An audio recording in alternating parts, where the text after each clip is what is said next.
So thank you very much again for for coming out and participating in this thing that I had no idea would really be a thing, and here we are in year two. So really, thank you very much. I hope for those of you that were on it the first year, this doesn't feel that redundant. Like with the questions and the answers, I hope maybe you get something new. I mean, I feel like I've been answering a lot of these questions now over and over for 20 years, so it's just gonna be a fucking echo. So my apologies for that. But I'll try to dig a little deeper and find some things that might be unique to this experience. So I don't know, what are other questions? Well, hi Claudio, this is us out here. We'll be asking questions. This is my first guy. Say your name, where you're from. My name is Wes, I'm from Detroit. My question is, what are your thoughts on a TV show or movie adaptation of the Amory Wars? And do you have any particular actors or actresses in mind for a specific character? This is a question we get a lot. But we've actually, of the last couple of years, have been trying to pursue that reality. Unfortunately, with the writer's strike, it kind of put some things on hold. But, to be completely transparent, we have tried to pitch the Amory Wars. And whether it be the facet of, like, the story that you all know that includes Coheed and Cambria, or even the Vaxis arc, we've tried to, but again, the writer's strike has just ended, so now it's about like picking up all the pieces and trying to do it again. It's not an easy endeavor. And to answer the other half of your question, for me, I don't envision anyone known. That was the thing about, for me as a Star Wars fan, and now like looking back at it, however many years and as an adult, those actors were, I mean, with the exception of maybe Harrison Ford playing a couple of roles in like Francis Ford was like Apocalypse Now, and that was like a bit, a pretty short, very small role. They were all unknowns, and they really, so what I think made those three movies very special is that their personalities really colored those characters and made those Star Wars characters. So I would like for unknowns to really kind of play the roles, to be honest. Because that, when I watch those other movies, there's a lot of weight to playing in something like that, and I feel like they're really trying hard. Everyone's cadence and delivery feels the same, certainly in those prequels, and I just want people to be there and to bring part of themselves to the character to color it. Okay, but I'm sorry. I hope I didn't go off on a tangent. I felt like there was a place where I hit a climax in that answer, and I was like, yeah, I should stay here. And then I just kept talking. That was great. We want to hear you talk. That's what we're here for. We're cool with that. After 20 years, it's still a little hard for me to digest if people want to hear me talk. We're kind of into you, bro. It's all right. All right, next up. What's your name? Where are you from? My name is Natasha, and I'm from San Antonio, Texas. And my question is, in moments of Hold on. what is That your was never process first to name get until I was out like of it? 11. Now it's very popular. For me, it's a little bit of like just forcing yourself through it, but it's also colored with self-deprecation. I usually go at my wife and, hey, what do you think of this idea? And if she's not jumping like for joy, then it's shit, what I do. Yeah, I like to say that it's just you just gotta keep doing it. I mean, for me, typically I'm inspired by like the delirium of like an early morning, but that doesn't happen all the time. Now as a dad and with the responsibilities of the morning, it doesn't, things aren't the way they were. So it's just trying to adapt and push yourself through that wall and try to make something, and whether that be like just a little bit and you put it on the shelf and then you have perspective later to check it out and go, oh, you know what, I didn't see this before. And then that, spirals into this domino effect of a song or a story. You know, I think you just kind of have to force it. You know, and I know that doesn't sound great, but you know, there's nothing wrong with that. I don't think. So. What's one example of you pushing through that writer's block where you were like, oh, this is it, and it hit everywhere that nobody else would know that you were just stumped on? Well, for example, 2 of the songs on the last record, Shoulders, Disappearing Act, they were songs, but you know, in showing them to others and trying to get perspective, like they didn't appear obvious.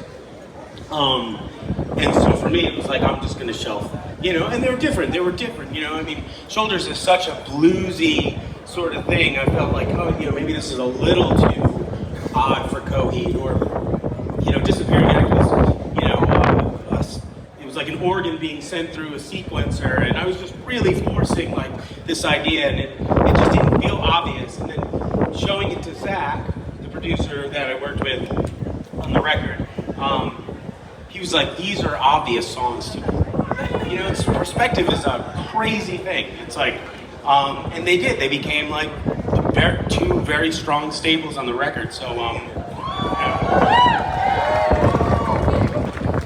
All right, what's your name? Where are you from? Alex from Columbus, Georgia. And I got a concept question.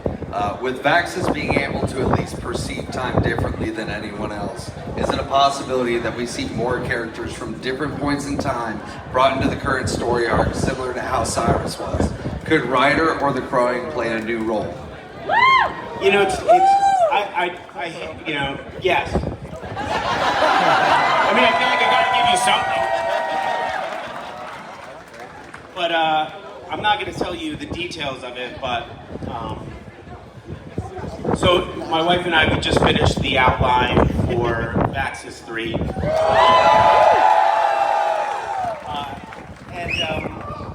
You know, we just needed something so we could start outlining what the imagery would actually be for Chase Stone to illustrate. And as some of you may know, like after reading Vaxxas 2, Vaxxas 3 is sort of the sequel of the aftermath. It's hidden in there. Clearly, it's not his whole story, but you know, we get a conclusion, a resolve for his character. But yeah, it's I'm really thrilled about it. I think 3 we sort of start to reveal where in the lineage of the saga we fall and how it connects and how important it is for all of it.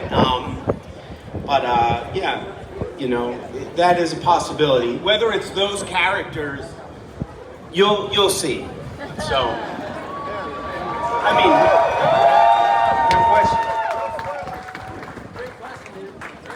actually, to elaborate on it, you know, that's sort of the reason why we see Nyanasha, why we see Cyrus Amory. I mean, we're clearly getting characters from the other arcs, and yeah. So. All right. Sorry, I'm not dancing. I'm just kind of like going with the flow of it. What's your name? Where are you from? My name is Devin, and I am from the East Coast. So talking about story arcs, what is the main message you hope the Amory Wars saga conveys to your audience, and what character arc do you think represents that message best? Oh man, Devin, this is an amazing question. I mean, I don't really know how to totally answer it like right at you, but you know, so I'm sorry if I'm sounding redundant, but you know, when I look at the original Amory Wars arc from Year of the Black Rainbow to No World for Tomorrow, you know, I really see like a coming of age story, you know, confused adolescent trying to find his place as sort of the focal point of this thing, you know, and I see myself very much clearly in the Crowing. I mean, obviously the character is named after me, and that is completely accidental. I've said this in the past, like, you know, I sing my name in Everything Evil and really didn't know what those consequences are. But when I think of that character, I mean, that character is like totally confused. you know, he's got this like this thing that he's got all this attention on him, and it's really him like just coming to grips with either A, destroying everything, or not, you know, or just like, you know, being complacent and like allowing what's happening in that story to be that, you know, and for me, I just see that. I just see coming to peace with yourself, you know, and yeah, that story's going to end in a lot of chaos, but it's going to bring beauty. Clearly, this story continues with Vaxis, but Vaxis to me is like another, and it's just another thing of like kind of finding your place in a new level of your life. You know, for me, it's like, you know, I'm a dad. It's clearly all over that story that I ride with the creature character. But, you know, I don't know if I'm answering your question, Devin. I wish I was smart enough to answer your question. I am not. You are. Am I getting there? You did great. Thank you.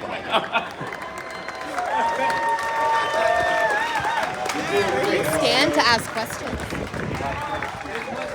All right, what's your name? Where are you from? Hey, I'm Allie. I live in State College, Pennsylvania.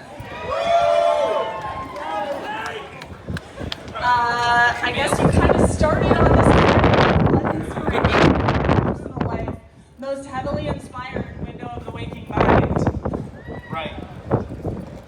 Clearly my son, but also, you know, the death of my grandfather. So,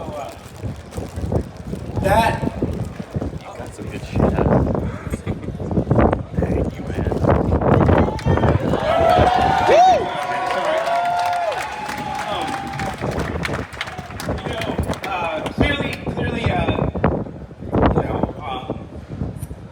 My grandfather really liked cruises.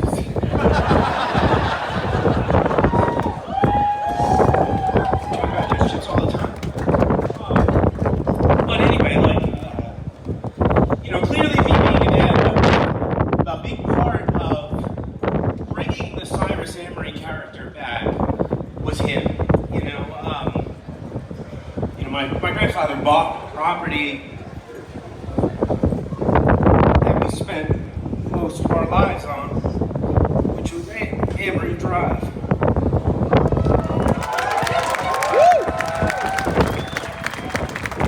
And, you know, my mom said something to me, and she was like, after he died, I showed her the end of the book. So the end of the book, the image of Cyrus Amory coming out of the Afterman costume is an image of my grandfather. Like, I had given Chase Stone a picture of my grandfather. I said, you know, I want you to do this as best as you can. And my mother was like, oh, you know, Beeps always wanted to be an actor. Yeah. Beeps. But yeah, just, you know, all of my life is all over the like, I just did not have an easy time being a singer in a band. It's not, I mean, you can talk to these guys all day. Like, coming up, it wasn't easy being like this, the focal point. It still isn't. It's just it wasn't part of like my make.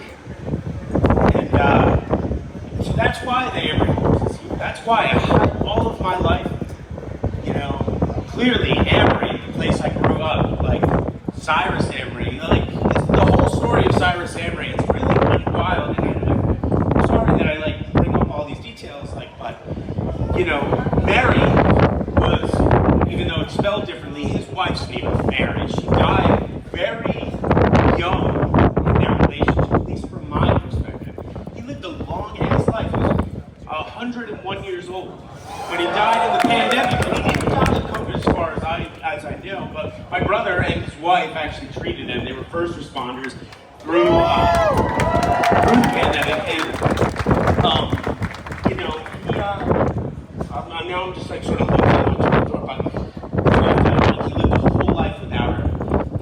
And in the story of Aftermath, right, so Mary is pregnant with child, and that child dies in a car accident. Sorry, I'm going all over the place because I'm mad, I'm super emotional. Beats' son died early in a car accident. So just to give you a sense of like all reason. Something has happened to put it there. And whether it's like embellished on fictitiously to that extent of like, oh, it's a pregnant woman whose son passes away. But no, his son died. He died young. He was in the back of the, as far as I know from the details, he was in the back. His son crashed into the back of a garbage truck. And he was in the back with a dying son. You know, World War II vet, whatever, it's just, you know, he was a pain in our ass.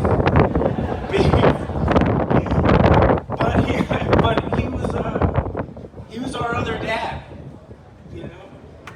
You know, it's so funny, I'm sorry, I'm like going all over the place, but, so back in the day, Halloween had to cancel, and I probably told this, the true side of this, but back in the day, now this is how elaborate I can be. So, I broke my hand. And we had to cancel a tour. Now, I broke my hand because I shared an apartment with my grandfather, and we were fucking going at it. Like, you know, not in a bad way, just like, driving me crazy. Like, you know, I needed to hit something, so I hit a wall, and I hit the wrong wall. Broke my hand. So I'm like trying to construct a because like, what good is it to go and say, hey, you know, I got in a fight with my grandfather. Like, not a real physical fight, but like, you know, I broke my hand. So I taught my brother's kind of a boxer, right? At that time, I was like, listen, what we're going to do is we're going to say that you and I were on shadow boxing or something, and I'm going to hit to the wrong place. Yeah. I don't know, I'm just going all over the place, but my life is all over the Amory Wars, clearly.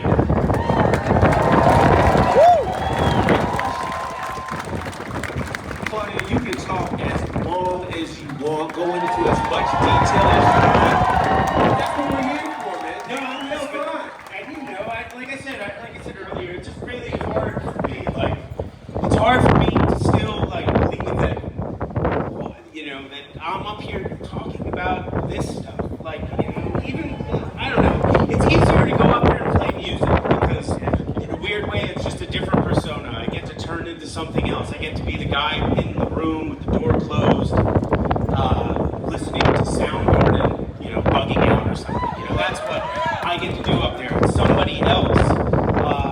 Up here, it's, you know, I'm me, and it's really hard for me to like swallow that people care about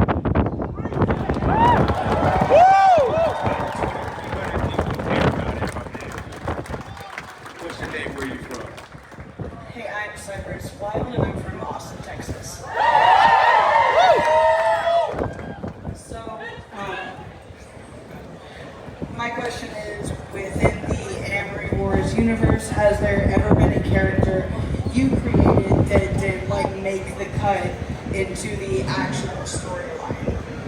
Oh, that's a good question. I'm not entirely sure. I think everybody makes it. Yeah, no character sort of comes to mind. I'm sure maybe my wife would. You know, there might be some like infant idea that I may have had and threw at her, and she maybe thought was irrelevant. But everyone sort of makes it. I mean, I sort of look back at Second Stage Turbine Blade, and there are some character arcs that I almost feel are, like, now in hindsight, were unnecessary. But it's also kind of fun now, because I kind of need to figure out ways to make them relevant. And I think one, for example, is the Patrick character, and like going back and doing that little one shot to give you a little more of the story. But, you know, I remember back then, everyone was like, why are we even caring? This character is like irrelevant. You don't need this arc. And I don't know, it's still fun to like have these other things to branch off on. There's something that you guys are going to get on this boat. I don't know if you already have, but yeah. What is it? Oh yeah, so cool. Like, right? Like that's a you know, the character Gibney. You get the origin of Gibney, which is alluded to in some of the other stories, or more so through the eyes of madness. But yeah, I don't know. It's cool. However small, for some reason, I just like to put everything I can into it. Great question. All right, ladies and gentlemen. So Claudio, you're kind of off the hook, but now we're bringing the rest of the band up. We're gonna do some more.